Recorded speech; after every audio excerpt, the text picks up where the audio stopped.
You can feel the mood change before anyone says a word. A smile becomes smaller, a reply becomes shorter, someone looks away for 1 second, and your mind starts working. You are not just sitting in the room anymore. You are watching the room. You are reading faces. You are checking voices. You are trying to understand what people feel, what they need, and what version of you would make everything easier. And maybe that is the painful part. You can read the room so well, but somehow you still cannot find your place in it. You know when someone is uncomfortable. You know when the energy shifts. You know when a joke did not land right. You know when someone is holding back their real feelings. But when it comes to you, everything becomes unclear. Where do you stand? Are you wanted here? Are you too quiet? Are you too much? Should you speak more? Should you say less? Should you act relaxed even when your body is not relaxed at all? This is a strange kind of loneliness because you may be surrounded by people but still feel outside the circle. You may be included but not fully known. You may be liked but not fully seen. And over time, this can make you feel like something is wrong with you. But maybe nothing is wrong with you.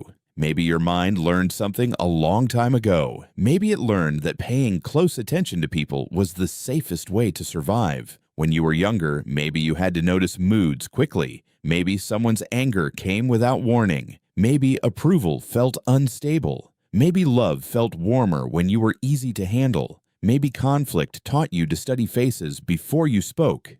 So your brain adapted. It learned to scan. It learned to predict. It learned to ask, what does this person need from me right now? And if being careful helped you avoid pain, your brain remembered that. This is how behavior works. When something protects you, your brain repeats it. If staying quiet kept you safe, you learned to stay quiet. If making people happy helped you feel accepted, you learned to make people happy. If reading the room helped you avoid rejection, you became very good at reading the room. That does not mean you are broken. It means your brain found a way to protect you. The problem is that the same habit that once helped you can later trap you, because now, even in safe places, your brain may still act like you are in danger. A friend takes too long to reply, and your mind starts searching for a reason. Someone seems tired, and you wonder if you caused it. A group becomes quiet, and you feel responsible for fixing the mood. You do not just experience social life, you manage it.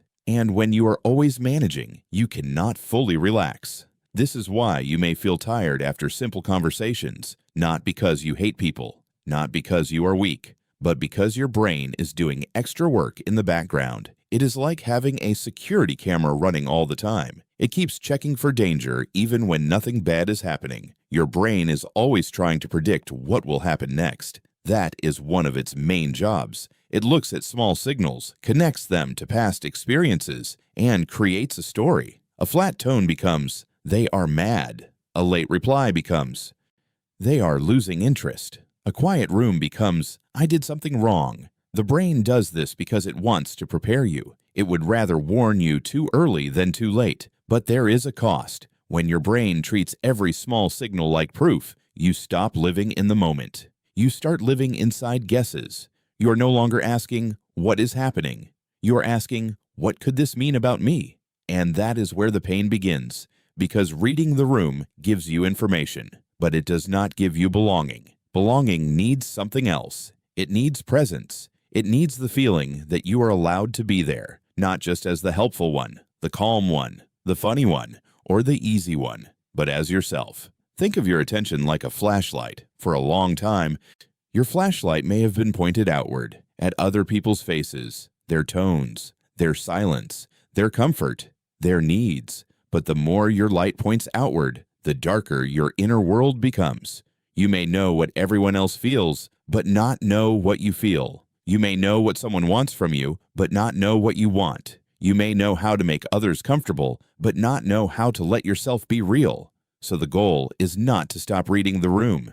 That sensitivity can be a gift. The goal is to stop disappearing while you do it. The first step is to name what is happening. When you feel yourself scanning people, quietly say to yourself, "I am scanning." That is all. Do not shame yourself. Do not say, "I am weird." Do not say, "I am overthinking again." Just say, "I'm scanning." This works because naming a feeling gives your brain a little space. It helps you move from alarm into awareness. For example, you are talking to someone and they suddenly seem distant. Your chest gets tight. Your mind starts building a story. Instead of believing the story right away, you pause and say, "I am scanning for rejection." That one sentence does not fix everything, but it slows the loop. It helps you see that your brain is trying to protect you, not always tell you the full truth. The second step is to check in with yourself. Ask, "What do I feel right now?" This may sound simple, but for someone who reads people deeply, it can feel strange. You may be used to asking, "Are they okay?" but not, "Am I okay?" You may be used to asking, "What do they need?" but not, "What do I need?" This matters because attention trains the brain. Whatever you keep paying attention to becomes easier to notice. If you only watch other people, your own feelings become harder to find. So in small moments, turn the flashlight inward. Maybe you are at a family dinner and someone seems upset. Your first habit is to fix the mood. But before you perform, ask yourself, "What do I feel?" Maybe you feel tired. Maybe you feel tense. Maybe you feel like you do not want to carry everyone tonight. That answer matters. It reminds your brain that you are also a person in the room. The third step is to stop treating every thought like proof. When your mind says, "They are annoyed with me," add one sentence. That is one possible reason. Not the only reason. Not the final truth. Just one possible reason.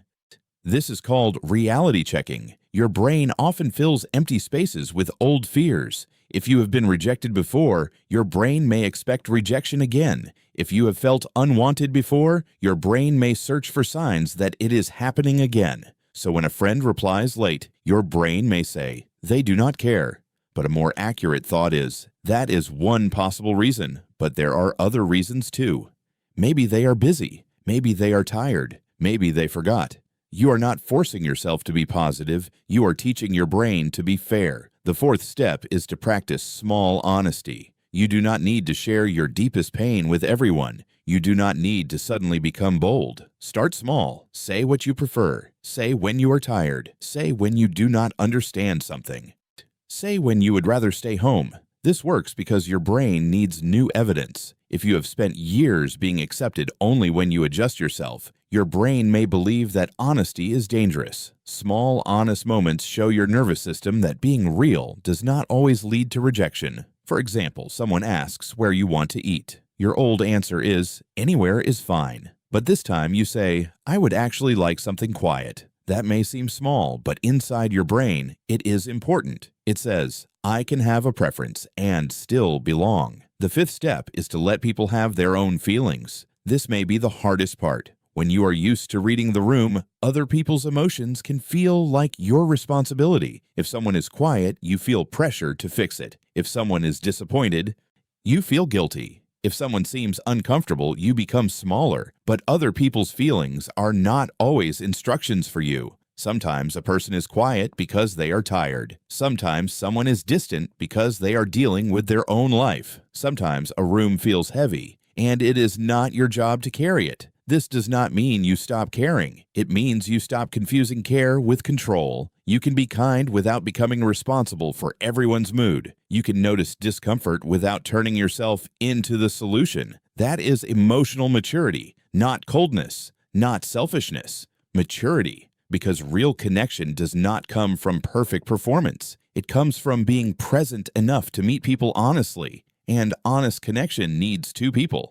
Not one person performing safety while the other person receives it. So maybe the real question is not, "How do I find my place in the room?" Maybe the better question is, "How do I stay with myself while I am in the room?" Because your place is not only given by other people, it is also built by your own presence. Every time you name the scan, you return a little. Every time you ask what you feel, you return a little. Every time you check the story instead of believing it, you return a little. Every time you share a small, honest truth, you return a little. And slowly, the room changes, not because everyone suddenly understands you perfectly, but because you stop abandoning yourself to earn peace. You may still notice everything, the pause, the tone, the hidden tension. That sensitivity may always be part of you.